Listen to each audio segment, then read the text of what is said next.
Let's take a look at the preparations and how it's going. The two people are done this morning. So where is here? Parliamentarians will be in the middle and their spouses will be flanked on the sides, yes. Flanked on the sides, okay. Yes. And then we have the red section here. Also for invited guests and other dignitaries. I don't really have all the names or numbers, but I mean pretty much that's what it is, yes. Okay. That there in the middle is where the ceremony will happen. Okay. Yes, right so here. This is where the president-elect will hold the sword. After taking the oath, swearing the oath, you stand here and then hold the sword of authority. Correct. That's where it's going to be. But we have the Clerk of Parliament here with us. Let's speak to the Clerk of Parliament. Preparations are in advance.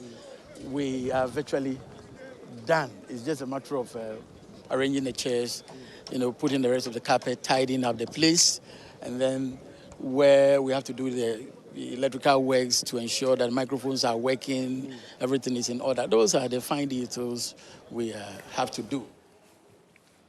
All right, so those are some pictures from the Independence Square where we're going to have the inaugural ceremony. Tomorrow, we're going to be bringing you updates of all that will be happening. But even before tomorrow, we're here to take a quick look at what to expect as far as that inaugural ceremony is concerned. Kofi Eji has joined us this morning here in the studio. Kofi, how are you?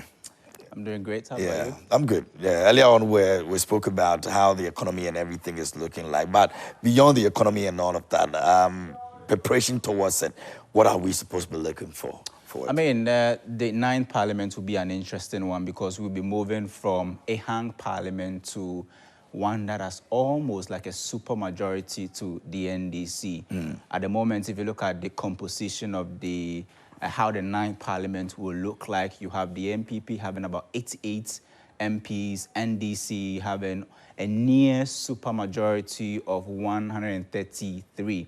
We're still left with one outstanding, constituency to be declared and 4 independent candidates. So it gives you a very dynamic, parliament compared to the 8th one where we had 137, and 1 independent candidate. Yeah. This time around, we may likely have, for the second time, this, the former speaker being re-elected. If this happened, it will be the second time we are doing that, and it will be interesting to see how that will also pan out in the 9th Parliament, which actually begins tonight.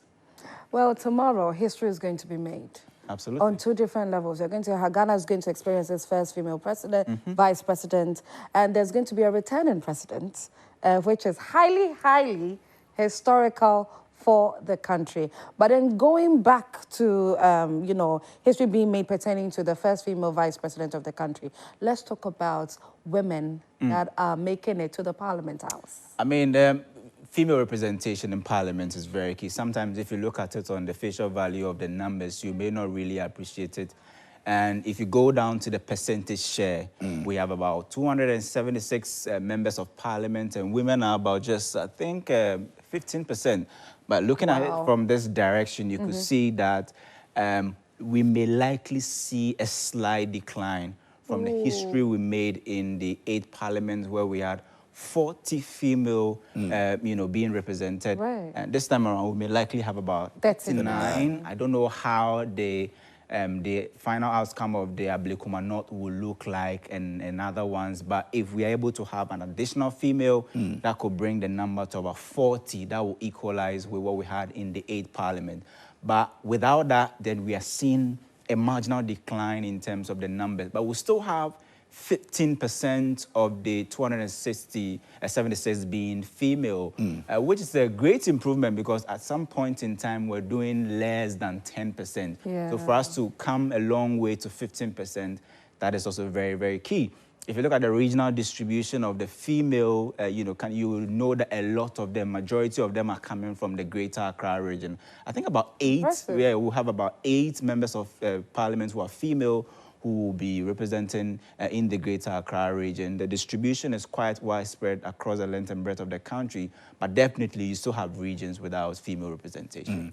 I am thinking a lot would have been expected of the female representation, especially with the affirmative action. So we having a decline. It means that in the next 4 years, there has to be a lot of work by the females who are representing to ensure that if we have to vote again, you know, are we likely going to be seeing that? Because now we'd have to be pushing the idea of the affirmative action. Yeah, I mean, it was unfortunate that on the female side, E.B. Bright couldn't come on board after recoalition. We all saw that. But if we had still held on to what we had earlier, we possibly would have had about 41 female representatives in Parliament. And talking about the affirmative action, I think that Ghana has really done well moving from single digits to double digits. I don't know how the 10 parliaments will look like, but if you look at the NDC, for instance, they have been able to bring on board a number of female representatives and MPs who are coming to Parliament. It's also unfortunate that if you look at the casualties that occurred in the NPP's, domain, a number of them were also female. Look at top ones like Esla Owusu, she's not coming back. Adjoa Safo is not coming back, and all of that. So if you look at it on both sides, it could have been more if certain things had gone in a certain direction. But Ghanaians have spoken, and there's the kind of representation that we'll be having in the 9th Parliament.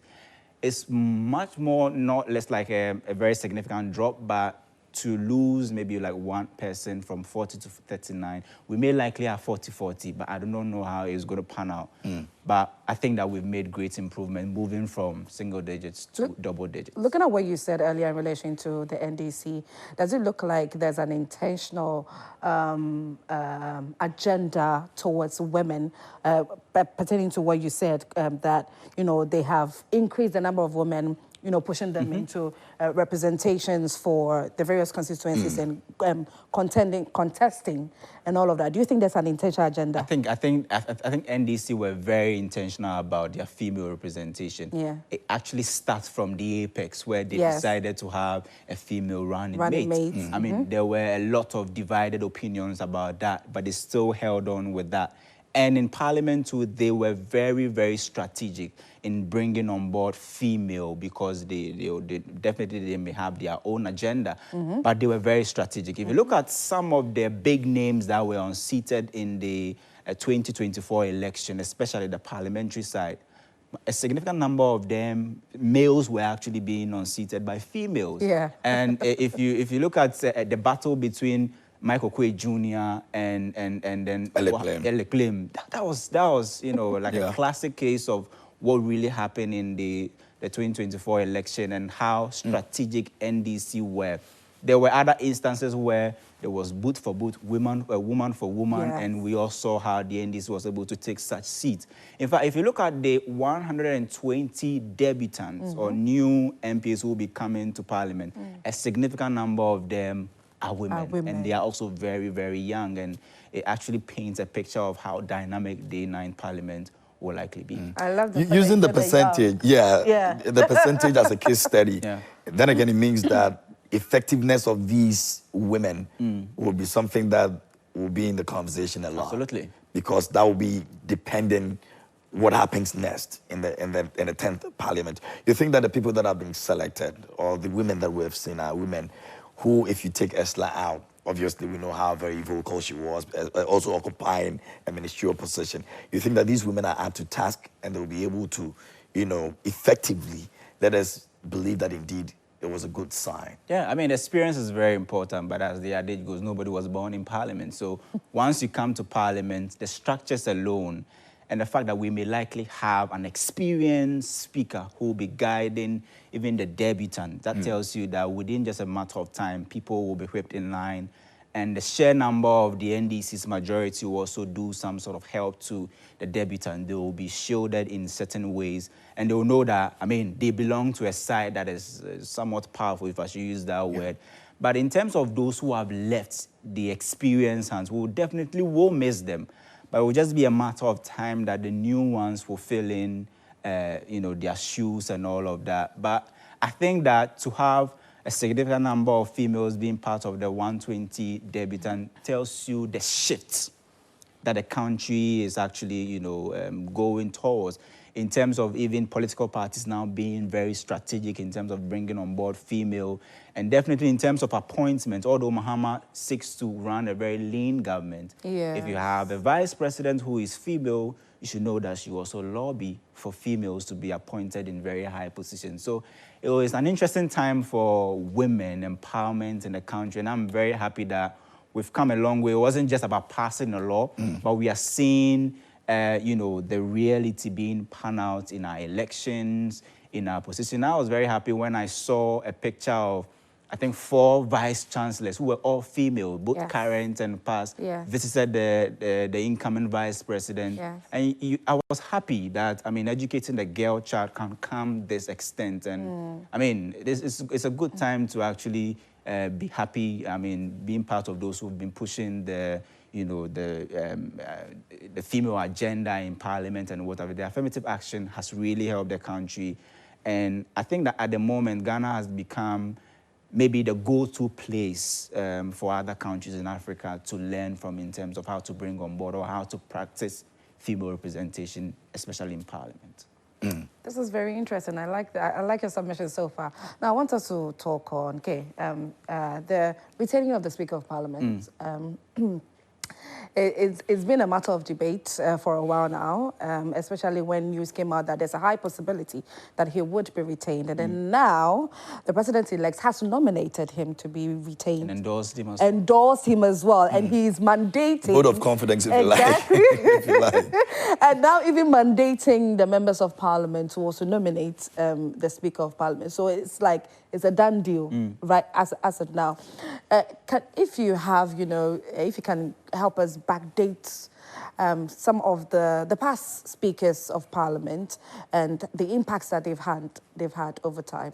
Yeah, before we talk about this recent one. I think that if we have Bagwin being re-elected, this will be the second time that you know, a sitting speaker will be re-elected. The first one, I think, happened under Rawlings, where he maintained Peter Alan Ajite, and I think that if Bagwin is also re-elected, that will be the second time. And in fact, a lot of people will say that the reason why they are bringing Bagwin is the way he handled the hung parliament. So if you had a speaker, the first time we had a speaker who belonged to the minority side, he was able to really hold both sides of the house, you know, put himself as not like the boss, but everybody looked up to the speaker. And sometimes we all know when your boss has both the power and the experience, we all know how you look at that boss. Yeah. This is somebody who has been both the majority and minority leader. Yes. He's an experienced hand in parliament. That tells you that he didn't just come into that position just because, I mean, it wasn't just a coincidence, it was plotted. And it will be interesting to see how he's able to transition from that speaker who presided over a hung parliament to a speaker who is now coming to preside over a supermajority, right? How are you going to look at that? And in fact, we should know that this is not the first time that a sitting speaker has been nominated, right? Yeah. We had Professor Michael Quaye re-nominated, but he lost. Yes. So, I mean, I don't know how that will be, but the share numbers alone in Parliament, just like you put it, it's almost like a done deal for Alban Bagwin. And if you read from his statements and whatever, it's more or less like he's congratulating the party for sort of not just like re-nominating him, but making him the speaker again. And in terms of all the names that you will mention and those who qualify, I think that nobody else really qualifies more than he does. And how he's been able to hold the fort in that tough parliament called the 8th Parliament, where we had a number of controversial bills being passed. Yes. And how they were even able to come to equilibrium when both sides were on different sides, especially e-levy, for instance, the passage of the 2020, 2022 budget and all of it. But people are also criticizing him. Where were they when they actually passed that LI to allow people to mine in the forest, you know, and they are now trying to, you know, remove or revoke that law or whatever. But I mean, just like people will say, if you listen to people who are scoring him below, above 80% and all of that. So that tells you that, just like KMG said, a lot of vote of confidence. I am looking at executing, you know, his mandate, moving into this new parliament. And the fact that you have a government that has majority, I mean, more like the huge number. You have a government which that is... Which they term as well the super parliament. Exactly. You have a government that has given you a certain confidence in you to do whatever you want to do and all of that. How that is going to play in his judgment, no doubt about it. He's confidently made Ghanaians understand that I could be very firm and I could be that. Okay, I think it would be very easy for him to do all that he has to do. I think it would be very easy because over time... Now, would that be in favor of the ruling party? Because there's a lot that has been given to you. If you look at it from the president's, point of view to the NDC MPs voting you and making you eventually the speaker, now you are left with how you're going to execute your mandate because you feel like you were given a certain support. You've been given a certain mandate from a political party that's in power. So in your judgment, you want to be able to look at it and say, okay, I couldn't have been here without these people. How do I go about it? Well, I mean, we've seen how... Okay, so a quick one. I think Kwasante is on the other side. Let's take his view and then we'll come back. I'll come back to you in the studio. Kwaku, can you hear us? Hello, Kwaku? Yes, I can hear you. All right, thanks for joining us this morning. What's going on? What don't we know?